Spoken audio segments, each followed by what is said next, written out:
Picture it in solid white marble, plastered with gold all the way around it. That was what you have to imagine was here at the time of Jesus, and then the great court of the Gentiles all the way around. A balustrade that separated the Gentiles from the Jews. There was a special warning signs all the way around on that balustrade in Aramaic, in Hebrew, and in Greek. Whoever is not Jewish may not go past this spot, otherwise it's, you do so on pain of death. So it was a massive sort of construction with huge porticos all the way down this end with great huge columns. I mean, the whole construction here is absolutely phenomenal of how it was 2,000 years ago. And the main entrance for the pilgrims that came was through a staircase that led through 3 doorways down there, and they actually came out where this little white thing is today, where the Muslims been allowed to build another mosque underneath. That you can still see part of the staircase on the inside of that, and the great arches underneath that are holding up the platform. And then the way out was through the green way. You can see the green staircase, the railings over there. That's where you went down. And it will take us to where we'll be on the uneven white steps that led down from here, which were nicknamed the Rabbi's Teaching Stairway back in those days. So try to picture it. I mean, Jerusalem had 100,000 people in Jerusalem at that time, but suddenly at Passover or the Jewish feasts, the population swelled by 100%. There were at least 200,000 people that came to the area of the temple to bring their sacrifices. Imagine that on the eve of the Passover, 20,000 lambs or so were slaughtered up here. It tells us that the priests were literally up to their ankles in blood. It was, and try to picture that, the Roman soldiers could go around in the area of the court of the Gentiles, which they did, of course, because they wanted to make sure that there was going to be no riots. Remember, Passover was the most political time of the year back in those times. You remember coming out of slavery in Egypt into freedom, and maybe this year we'll come out of this sort of slavery from the Romans into freedom. And so it was it was busy, it was in a way almost, today you can almost feel that they're waiting perhaps for something to happen, with all our police and so on hanging out by the doorways and ready with all their, shields and everything. It only takes a little bit for one of them to get excited in the classrooms that they've got all the way around here and start shouting Allahu Akbar, and the whole thing comes alive. So just the same kind of tensions back in those days. It must have been objectionable for the Jews to have these Roman soldiers watching what was going on and standing on the parapets of the Antonia fortress and watching what was going on. So try to picture this magnificent temple and how huge it was, and all the people milling around and sacrificing and so on. And then, of course, in the year 70 AD, the temple is burnt, as is all of Jerusalem. It isn't only the Jews against the Romans, but it's infighting between the different Jewish sects at the time. The Sadducean, the priestly families believed that it was ordained by God that they should live quietly under the Romans. That's how they had to, whereas the Zealots would do anything to fight against Rome and not pay taxes, etc. So there was infighting between the Jewish different sects as well, to the point that when the Romans laid siege to Jerusalem, there was actually enough food within the storerooms of Jerusalem to keep the population alive. The Zealots burnt the storerooms to try and make the people fight, and eventually some over-enthusiastic soldiers threw burning torches into the temple, and of course the whole thing eventually went up in flames. So the temple is destroyed. We go on from 70 AD. In the year 132 AD, we have Emperor Hadrian ruling in the area, of course, of Rome. But at that point, we have a guy here by the name of Bar Kokhba, who considered himself to be the Messiah, a Jewish guy, who led what was known as the Second Jewish Revolt. And it seems that he managed to get to Jerusalem for a short while. His idea was to rebuild the temple. And that's when Emperor Hadrian, so furious in the year 135, when they eventually put down the Second Jewish Revolt, he says, Jews may no longer live in Judea. The Sanhedrin is moved to the north, to the Galilee.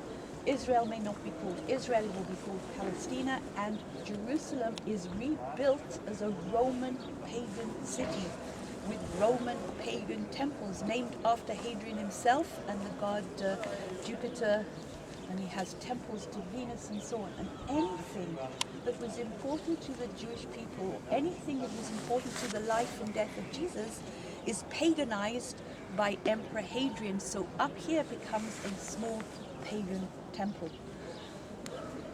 The Byzantines eventually, what Emperor Hadrian tries to do is obliterate all memory. What he's actually done is put a perfect reminder of what happened in all those different spots. When Christianity becomes the official religion for Rome in the early 4th century, Mother Helena comes along, takes down those pagan temples and builds the first churches. Over here, that pagan temple is destroyed, and the Byzantines leave the Temple Mount absolutely desolate. They say, we want to show the Jewish people what happened to them. And so they leave it. Jews in the Byzantine time of Christianity, Jews are still not allowed into Jerusalem. And they were allowed from the time of Emperor Hadrian onwards on one day of the year, which was the 9th day of the Hebrew month of Av. And they were allowed to come to the Temple Mount, and they were allowed to weep about the destruction of both the first and the second temple. That was the anniversary of the destruction of the temples, and so they were allowed to come and weep about it. They were never allowed to pray, and hence that nickname for the wall down there became known as the Wailing Wall. Since, of course, 67, when we can blow the shofar and we can pray freely, we don't want to call it the Wailing Wall anymore. You don't have to cry anymore. You can pray freely, and that's why it's known as the Western Wall, because it is that western retaining wall of the Temple Mount. But that's what happened. So the Byzantines leave it here desolate. 614, the Persians arrive. They destroy all the churches throughout the country, except for the one in Bethlehem, followed very quickly by the Muslim invasions in 640. Now, everything important to do with Islam, Muhammad, happens in Mecca and Medina, the place of his birthplace and the place of where he's buried in Mecca. Medina is where he was born.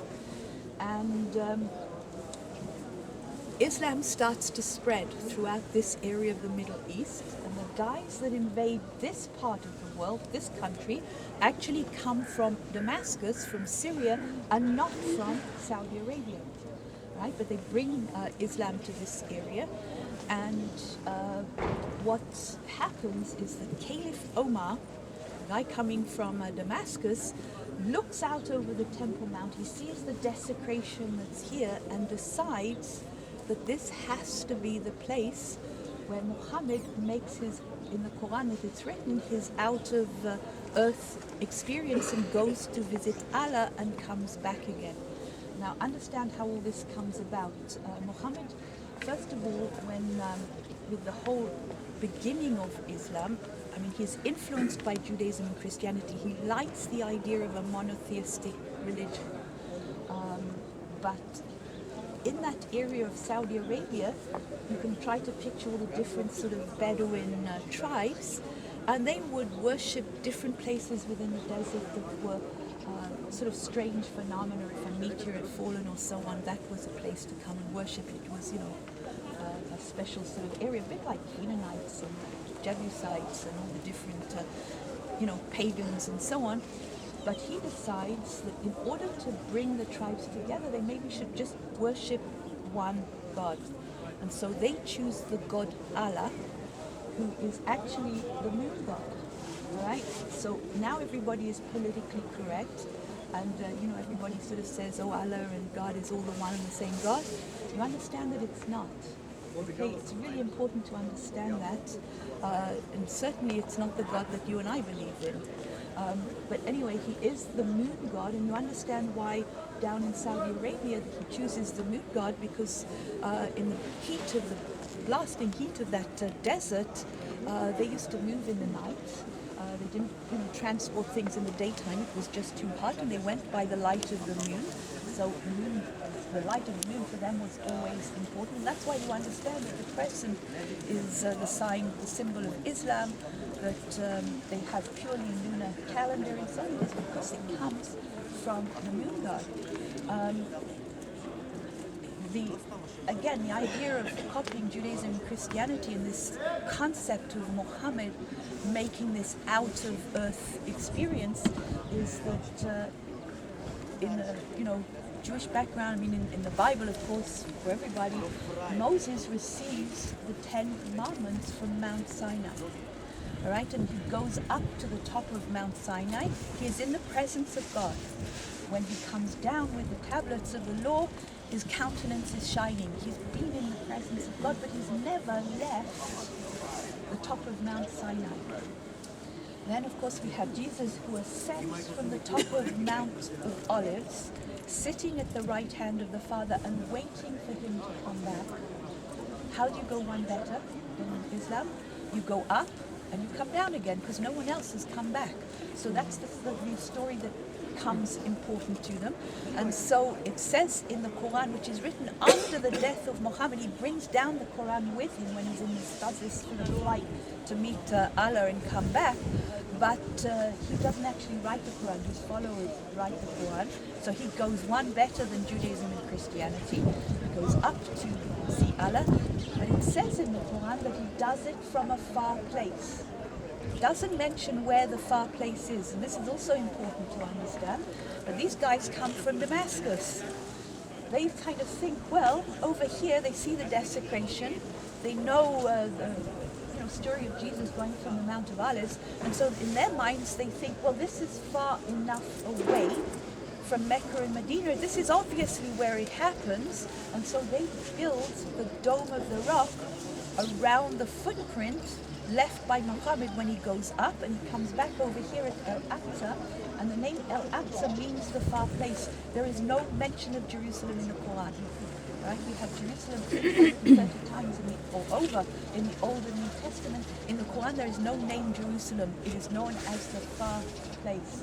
And simply because it's far enough away from Mecca and Medina, this becomes the place that he goes up and he comes down. He betters Judaism and Christianity, and that's all there is to it. So, and look what's happened today with all of that. So they're around. That is not a prayer mosque. It is simply a shrine around the footprint. There is written all the way around it the story about Abraham coming with Ishmael. But then there is a certain passage in up there afterwards, and it says that there is no God but Allah, and he has no son. All right, and then if you look at all the symbols of Islam in Jerusalem, you'll notice it is not the crescent but the full moon, because the Muslims believe that Islam will embrace the world from Jerusalem. So that's what it's all about. The Al-Aqsa comes later on in 715, but that building over there, the Dome of the Rock, built in 691, it is the oldest standing Islamic building in the world. Okay, and when you sort of start to get people like the Archbishop of Belgium, who suddenly says we should all perhaps call God Allah, and then there won't be any conflict anymore, you think, what on earth is he talking about? You know, the problem is everybody now wants to have this sort of politically correct idea, and they all think that what was a completely different concept, a completely different, moon god, has all of a sudden become one god. It's really strange. But anyway, okay, we now get to the year 1009. We have the Crusaders in, starting the sort of movement, because this caliph, this Muslim caliph, Jerusalem destroys the tomb of Jesus inside the Church of the Holy Sepulchre. They think the millennium hasn't happened in the year 1000. It starts the Crusades. And this area of the Temple Mount becomes the site of where one of the sets of Crusader knights that become known as the Templars, because they live on Temple Mount. And they actually convert this place, this far place, this mosque that is up here, into a Crusader palace. And so that's why it has a very Crusader look to it. But then after a great battle up in the north in 1187, the great battle of the Horns of Hattin, the Crusaders lose their stronghold over the interior of the country. The churches are destroyed. There are certain agreements between Saladin and the Crusaders about certain churches here in Jerusalem, but it reverts back to a Muslim place, and that is how it is today. For a few hours, the top of the Temple Mount, for a few hours, at the time of the Six-Day War, the Israeli flag flew here. Our Ministry of Defense, Moshe Dayan, said if there would ever be some kind of peace between us and our neighbors, it will not be with the Israeli flag flying over the Temple Mount. So they took it down. It flies, of course, over the Western Wall, but not here. And this is in the hands of the Waqf, which is all today. President Shimon Peres is making an appeal to King Abdullah of Jordan about this whole business of this bridge that we just walked up. It's actually not safe, right? And we finished with it, so we're not going back down there. It's the only way that non-Muslims can come up. But we need to build something that is safer, and the Waqf is not agreeing to do it. And actually the Hashemites are the official custodians of, they appoint the Mufti, who is the guy who is in charge of this area of the Temple Mount. The only problem is the Palestinians are saying, no, we need to do that too. So we actually have two Muftis. They don't get on with one another. The whole thing is a bit of a mess.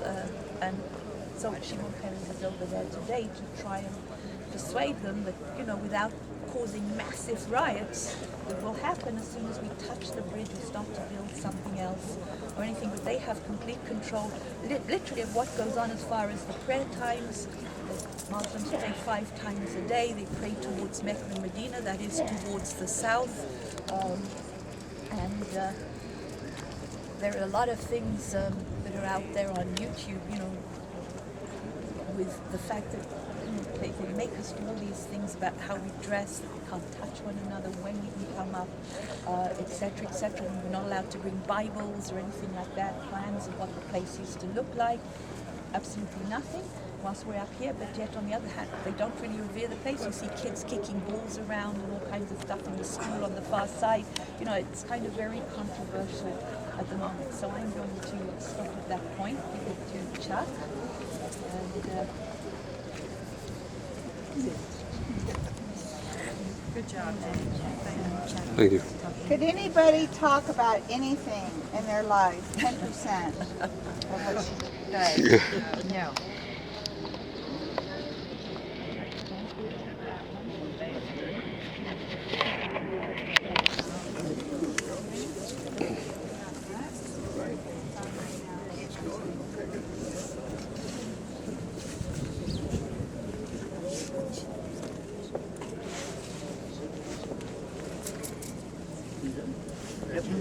Okay, good. Okay, well, having just had all of recorded history from the creation through, focus on just a couple of things. We are obviously on the Temple Mount, and there's a great deal of controversy, scholastic controversy, as to the precise location of the temple. Everybody's going to ask where to go. We know the temple's going to be rebuilt, because Jesus, Paul, and John all make reference to it. It's standing at the end times. So we know it'll be built where the previous one was, but where did the previous one stand? The traditional view is that it stood where the Dome of the Rock is. That's the official view of the rabbinate here in Israel, and that's also, there are scholars that will support that. You'll see articles of it in the archaeological review. So there are 2 other conjectures through history, one to the north, one to the south. The conjecture on the north, we can go take a look at if you want to up there. Asher Kaufman's a couple decades ago made quite a bit of noise. He had a whole explanation as to why he felt it stood to the north. And Hal Lindsey, among others, picked up on that, because if he was right, that would put the Dome of the Rock in the court of the Gentiles. Sort of, one can look at the first few verses of Revelation 11 and see it fit. So that created a stir back then in the 70s. But an architect by the name of Tuti Sakiv in Tel Aviv revived some discussions of the southern conjecture. And it turns out there's a great deal of technology that seems to support the southern view. And I'll come back to that in a minute. But understand there's 3 different views, and the 3 views are profiled in your notebook if you want to do them.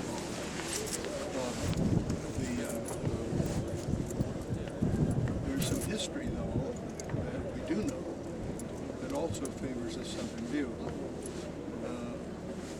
As you heard about Hadrian, Hadrian had come to the conclusion that enough enough's enough, we can't rule this place as long as there's a Jewish president. So he levels the place and builds a Roman city called Aila Capitolina. When you go see the cardinal and all that, it'll be all about that time, Antonius Pius becomes an emperor, by the way, in the interval there, but he built some Roman temples, one in Baalbek, Lebanon, and one here. And it turns out when you study the Roman architecture of the first century, how they built their temples, they always had a rectangular basilica, a large courtyard, and then a polygon, rotunda of some kind at the other end. That was their pattern. That's exactly what happened here, and that's exactly what happened up in Baalbek, Lebanon. It turns out that when you look at the ruins of the one up in Baalbek, compared to here, they fit exactly. You don't have to change the scale. The one in Baalbek is a hexagon. Here it's an octagon. It's the same architecture. Now the reason that's so important is that we know that was the Roman temple that was built about 141 AD. Just after they put down the Bar Kokhba event. When you get to the 3rd century, the Roman Empire starts to legitimize Christianity. And apparently those structures may have been converted to Christian use. It doesn't matter because they're going to get destroyed by the Muslim invasion. And they're loved. When the Muslims rebuild their structures, they're rebuilding on the Roman foundations, apparently. And if that's correct, we also happen to know from Jerome's commentary on Isaiah that when they built this in honor of Hadrian, they put an equestrian statue of Hadrian right over the Holy of Holies. So they knew then where it stood. Well, in the Roman architecture, that would be right in the middle of the courtyard, which is where today the Al-Qas fountain is. Now, one of the things that Tupi points out is that the Al-Aqsa Mosque, Al-Qas fountain, and the Dome Rock are on a center level. To an architect, that's profound because that means there was a fundamental plan behind it. And Tupi Sagiv, one of these activists, is arguing not from a particular view, but that we need to have some serious research going on. Set aside the traditions, the superstitions, find out what the real facts are. It turns out when you fly over this way, infrared imaging, or do infrared imaging from the Mont this way, there is not conclusive, but suggestive evidence that the southern location is the correct one. And so the net of all of this is that there's probably a great deal of the temple area that is more the result of traditions rather than evidence. And one of the things that needs to happen somewhere along the way, there's got to be a change in leadership so archaeologists can get at this place to redo some serious confirmations. That's really the net of it. But one of the things while you're up here, it's a very simple thing to do for yourself, satisfy yourself. The center of the Al-Aqsa Mosque, the Al-Qas fountain, and the Dome Rock are on the center line, because that will affect your understanding of everything else that's in your notebook, if you will. It turns out, if you attempt to build a three-dimensional model of the temple, incorporating everything we know from Josephus, the Tosefta, the Mishnah, and the Tanakh, you run into some really serious three-dimensional problems, all of which argue that the temple stood to the south. Bedrock drops as it rises as you go north. There's another thing to point out. Thrashing floors are usually built on the satellite. If you start about the city of David, it's about 600 meters above sea level. When you get up to the Dome of the Rock, you're about 741 meters above sea level. You're not at the peak yet. Strangely, the peak is a little further north in a place called Golgotha. And so there's another Jewish tradition that gets folded into all of this. They believe very sincerely that Abraham offered Isaac on the spot. Isaac was purchased by David to be the governor. There's another possibility, and that is that Abraham offered Isaac at the peak. And not during where the Jebusite town was, further down north. Well, it's interesting, Abraham, if you read Genesis 22 carefully,